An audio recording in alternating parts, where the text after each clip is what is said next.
Bonjour à tous. La police dijonnaise continue de lutter contre le trafic de drogue.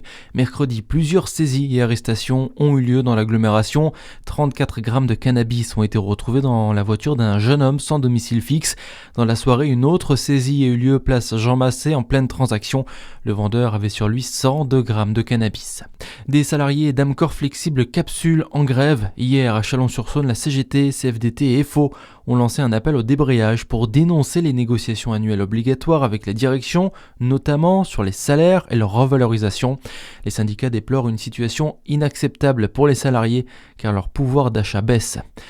La bonne nouvelle pour notre territoire, les sapins de Noël du Morvan sont protégés par une IGP, une indication géographique protégée depuis le 31 mars dernier.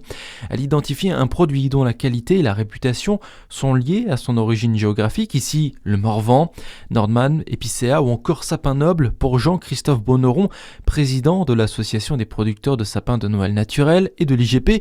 C'est surtout la mise en valeur d'un travail exigeant. On va avoir des pratiques qui seront évidemment plus vertueuses.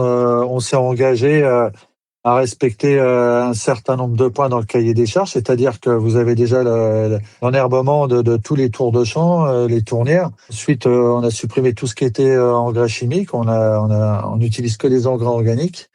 Il y a un logiciel qui est produit par la Chambre d'agriculture de la Nièvre et qui s'appelle Mes Parcelles. Et à partir de là, on enregistre toutes nos pratiques. Et à partir de là, on produit tous nos enregistrements, toutes nos données et un contrôle annuel. 14 producteurs sont engagés dans cette IGP, dans ce territoire devenu premier producteur de sapins de Noël en France. Dans l'actualité aussi, Sébastien Lecornu veut tirer les leçons de la crise énergétique. Le Premier ministre doit s'exprimer en fin de journée depuis Matignon, après la hausse des prix notamment de l'essence provoquée par la guerre en Iran. En attendant un nouveau coup de pouce pour les agriculteurs, le gouvernement annonce prendre en charge les cotisations sociales des exploitations les plus en difficulté, dans la limite d'une enveloppe de 20 millions d'euros. Ce dispositif s'ajoute notamment à la suspension en avril des impôts indirects sur le gazole non routier utilisé par les tracteurs. Du bleu, du rose et du jaune, voilà les couleurs utilisées pour peindre la nouvelle fresque de la montée de Guise à Dijon.